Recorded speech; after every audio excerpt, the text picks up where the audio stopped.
오늘 함께 읽은 말씀은 이 세례 요한이 붙잡힌 뒤 이제 예수님께서 다시금 제자들을 부르시는 장면으로 이어지는 말씀입니다. 마가는 이 말씀을 기록할 때 예수님이 구원의 약속을 이루기 위해 오신 분으로 말씀을 적어 내려가고 있습니다. 예수님은 이 죄에서 우리를 구원하시는 분으로서 죄에 굴복하지 않으시고 하나님의 나라의 복음의 말씀을 선포하는 분으로 마가는 예수님을 그렇게 선포하고 있습니다. 13절에서 14절까지는 한 절 차이가 있지만 시간적으로는 약 1년의 시간이 흘렀습니다. 여기서 이제 예수님은 제자들을 부르는 모습이 나타나 있습니다. 예수님은 회개에 대한 세례 요한의 이 외침을 반복하십니다. 그리고 각자가 복음을 믿어야 한다는 이 도전의 말씀도 우리에게 던져주고 계십니다. 예수님은 자신에게 나아오는 사람들이 믿든지 아니면 거부하기를 기대하시는 것보다는 믿고 하나님의 나라에 가기를 바라십니다. 그분은 결코 우리에게 있어서 어중간한 대답을 원하지는 않으세요. 모두가 다 예수 그리스도를 믿고 구원에 이르길 원하시지만 우리가 확실한 대답을 하나님께 드리길 원하고 계십니다. 세례 요한은 체포되고 나서 세례 요한이 체포되는 것은 하나의 신호탄이었습니다. 어떤 신호탄이었냐면 예수님께서 앞으로 사역을 이루어 가실 것이라는 하나의 신호탄이었습니다. 세례 요한은 자기 동생의 아내를 취한 헤롯 왕을 공개적으로 비난했기 때문에 체포된 것입니다. 이 일로 헤롯은 대단히 분노했고요. 세례 요한의 입을 막기 위해 그를 감옥에 집어넣게 됩니다. 오늘날에도 우리는 세상을 향하여서 바른 소리를 낼 줄 알아야만 합니다.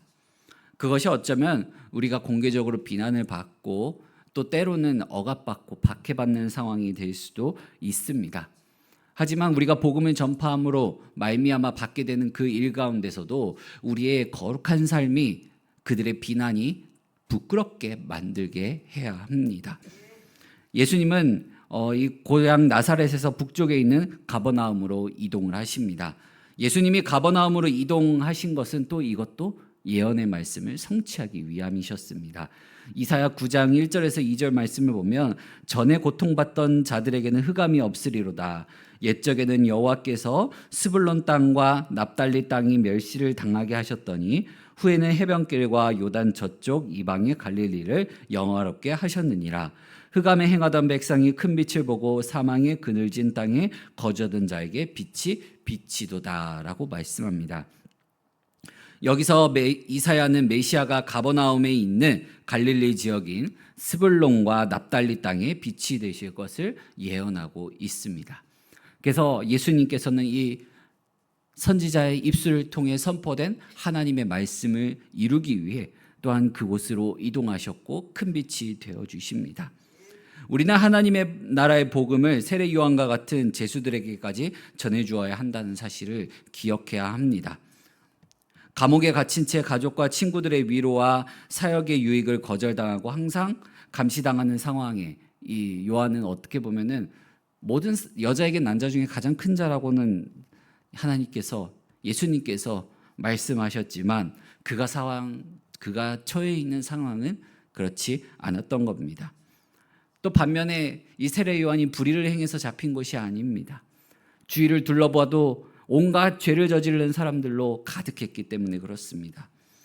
예수님께서는 죄수들에게도 복음이 필요하다고 가르치십니다. 왜냐하면 그들에게도 위로와 하나의 거듭남이 필요하기 때문에 그렇습니다.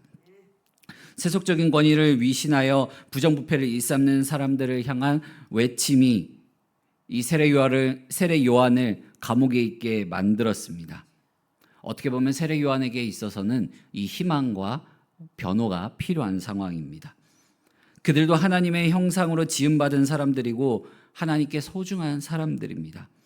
그래서 그들이 하나님 나라의 일을 할 수 있고 또 다른 사람에게 필요한 존재라는 사실을 느끼게 만들어 줄 필요가 있습니다. 우리에겐 그런 책임이 있습니다. 그리스도인으로서 우리는 하나님의 좋은 소식을 이런 사람들에게도 나누어 줄 수 있는 준비가 되어 있는지 우리는 돌아봐야만 합니다. 우리의 말을 통해 어떤 이들은 믿음이 더욱더 굳건해지고 감옥의 담장을 넘어 죄수들에게도 복음을 전해줄 수 있기 때문에 그렇습니다. 그러면 예수님께서 말씀하신 하나님의 나라가 가까이 왔으니 회개하고 복음을 믿으라라는 이 말씀, 복음이란 무엇일까요? 복음이란 오랫동안 기다려왔던 이 하나님의 말씀 속에 한 사람이 이 땅 가운데 와서 죄의 권세를 깨트리고 이 땅에 하나님의 통치를 이룬다는 것을 알리는 소식입니다. 그런데 복음의 메시지를 듣는 사람들의 대부분이 억압받고 가난하고 아무런 희망도 없는 사람들이었던 것입니다. 예수님의 말씀은 사람들에게 자유와 정의와 희망을 주었습니다.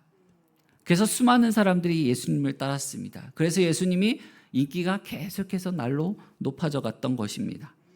그래서 처음에 사람들은 예수님이 마치 우리에게 이런 희망과 이런 소망을 주고 우리가 억압받았던 것을 위로해 주니까 이것을 풀어서 지금 내 삶 속에 풀어서 그것을 다 누리게 만들어 줄 수 있는 하나의 정치적인 용사로 생각을 합니다. 잘못된 믿음이 형성된 것입니다. 그러나 참된 제자들은 예수님의 십자가형 후에도 누리게 되는 죄로부터의 자유로운 삶을 베풀어 주신 것입니다. 이 당시 유대인들은 예수님께서 때가 찼다고 선포했을 때 무슨 말씀을 하시는지 정확히 알지 못했습니다. 이 때라는 것은 시대를 구분하는 하나의 단어입니다. 굉장히 중요한 뭔가 이제 역사적으로 전환의 시기가 왔음을 알리는 단어입니다. 성경에 이 말씀이 쓰인 이유는 예수님 이후로 이제 시대가 바뀌는 것을 알리는 것입니다. 그래서 예수님께서 때와 하나님의 나라가 땅 가운데 임했다라는 것을 선포한 것입니다. 근데 유대인들이 원했던 때와 그 모습은 달랐습니다. 우리가 어제도 살펴봤듯이 예수님이 메시아로서 세례를 받으심으로 이제 하늘의 문이 열리고 십자가의 죽으심으로 부활하심으로 말미암아 휘장문이 찢기는 이제 구원의 문이 열렸다라는 것을 우리는 보았습니다. 이것은 우리에게 있어서 큰 설렘이 되어야만 합니다. 우리는 이것을 바라보고 나아가는 자들입니다. 하지만 이 당시의 사람들은 그 사실을 온전히 깨달을 수 없었습니다. 오늘날에도 마찬가지 아닐까요? 이런 말씀이 우리에게 주어졌음에도 불구하고 우리는 이 사실을 깨닫지 못한 모습으로 살아갈 때가 너무나도 많이 있습니다. 우리는 우리 삶 속에 하나님의 때가 임했고 하나님의 통치가 이루어지고 있고 예수님을 통하여 구원받았음을 깨달아 알아 살아가는 자들이 되어야만 합니다. 그 사람들의 모습이 바로 회개하고 복음을 믿으며 그 길을 따라간 자들의 모습입니다. 사랑하는 성도 여러분, 그렇게 복음을 듣고 예수님의 부르심, 하나님의 부르심에 제자들은 하나둘 순종하며 모든 것을 내버려두고 따라갑니다. 제자들이 평소에 삶의 어부로 여기던 이 어부의 삶을 내려놓고 갔습니다. 예수님의 부르심에 예수님이 선포한 때와 하나님의 나라에 순종하며 나아간 것입니다. 이와 비슷한 모습이 누가 떠오르지 않습니까? 바로 믿음의 조상 아브라함이었습니다. 그는 갈 바를 알지 못하는 때에 하나님의 부르심, 단 부르심 한마디에 고향과 친척과 아비와 그 집을 떠났습니다. 75세의 나이에 먼 길을 자신의 구축해놨던 모든 사람들과의 관계, 일어났던 그 모든 것을 내려놓고 따라간 것입니다. 사랑하는 성도 여러분, 우리도 그 길을 나아갑시다. 믿음의 조상이었던 아브라함이 나아갔던 길, 예수님의 부르심에 그 길을 따라갔던 제자들의 삶을 우리도 살아가야만 합니다.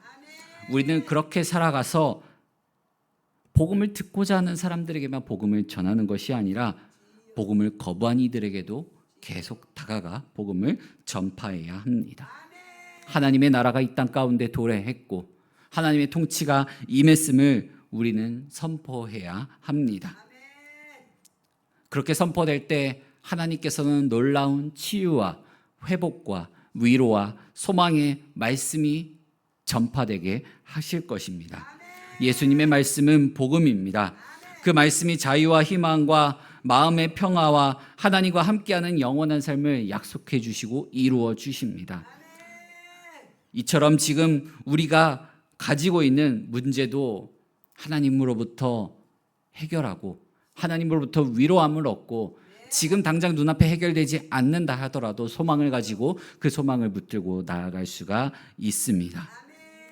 제자들을 부르시는 모든 장면과 함께 오늘 말씀은 이 15절 단 한마디로 한 말씀으로 요약이 될 수가 있습니다. 때가 찼고 하나님의 나라가 가까이 왔으니 회개하고 복음을 믿으라. 아멘. 사랑하는 성도 여러분, 우리가 바로 이 삶을 살아내어서 선포합시다. 우리가 이 삶을 살아내어서 하나님의 뜻을 이 땅 가운데 이루고 하나님의 나라를 전하는 주의 백성들이 됩시다.